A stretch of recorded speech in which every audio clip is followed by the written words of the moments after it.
It is a real honor and pleasure to be able to welcome you here for the Think7 Summit in Berlin and to bring together the expertise of the G7, the G20 and beyond community, the community within the think tank as well as research environment.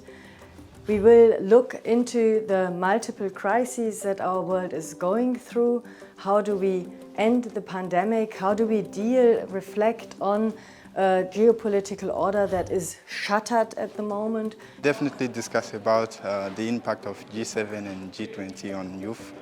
And we know youth are like the future generation, so it's definitely important to have youth on the board.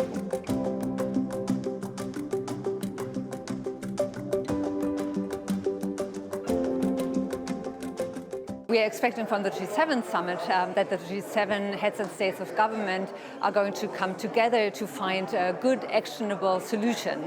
And to do so, the engagement process is really important, and the Think7 is one of these engagement groups, because in that community, the G7 community, we have developed actionable and timely solution together with representatives, academics, researchers from all G7 countries and the European Union. The Deutsches Institut Germany is really happy to be partner of the Think7 summit, and I wish us all a very productive summit. It is an honor to come together in person and be able to face these multiple crises together with you up front.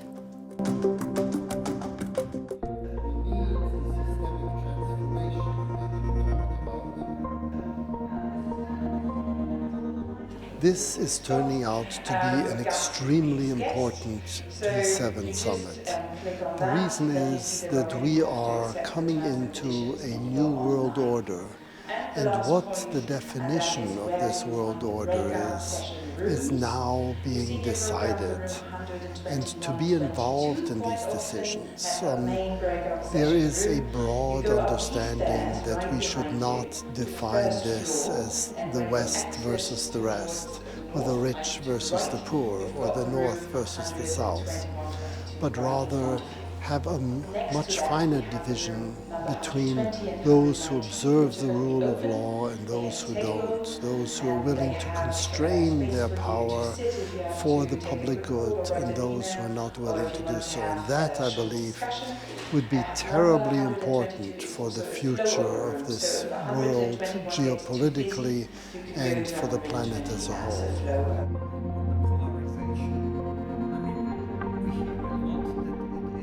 I'm very excited to be here. I will be moderating a high-level plenary session this morning on how to promote a cooperative world order in times of war. And I think this is what I expect from this Think7 summit, that we have more cooperation on global pressing issues like trade, like open value chains, like climate change and energy transition. And I think we have a very difficult geopolitical situation right now with Russia's aggression against the Ukraine. And any type of dialogue helps that furthers cooperation on these global issues.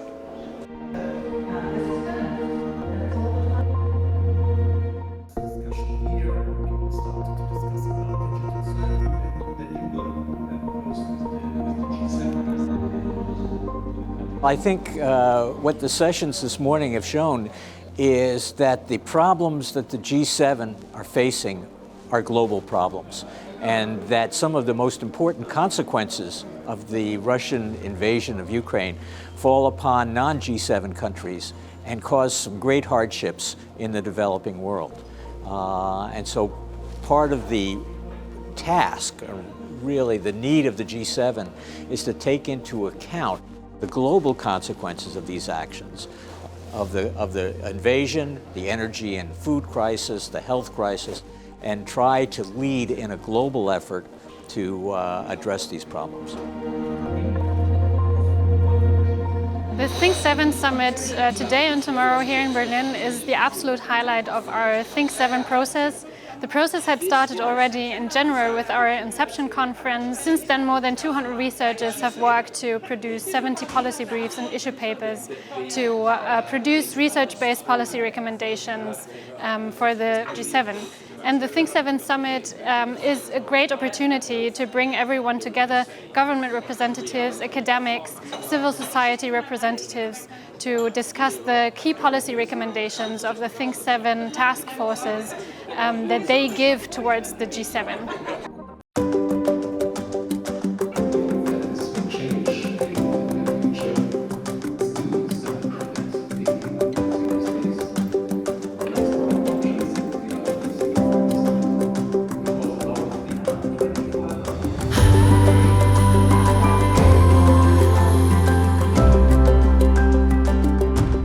So one of the key topics we've discussed yesterday and today at the Think7 Summit here in Berlin are the relationships between Africa and the G7, because there's a long-standing tradition for the G7 to put topics that are of relevance for Africa high on the agenda.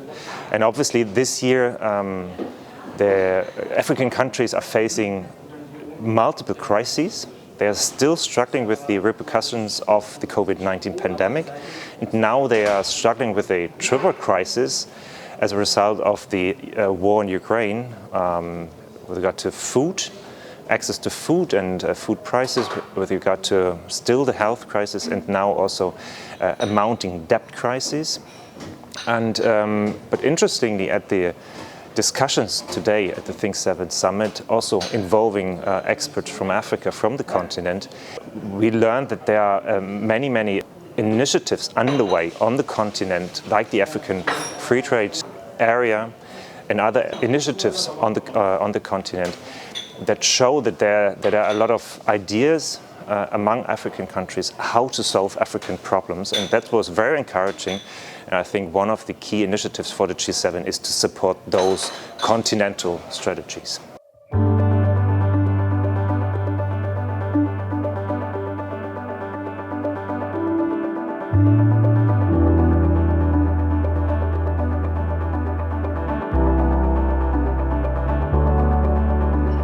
Multiple crises that we are facing, either the war and conflict, the pandemic, or the climate crisis, are not going to be solved if we do not include an intersectional, just and equitable approach.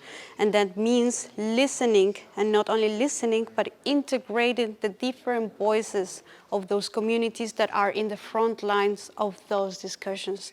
We need systemic changes, and that include a change in our behavior, in our narrative, shifting for neo-colonial practices to a real and true change. Thanks.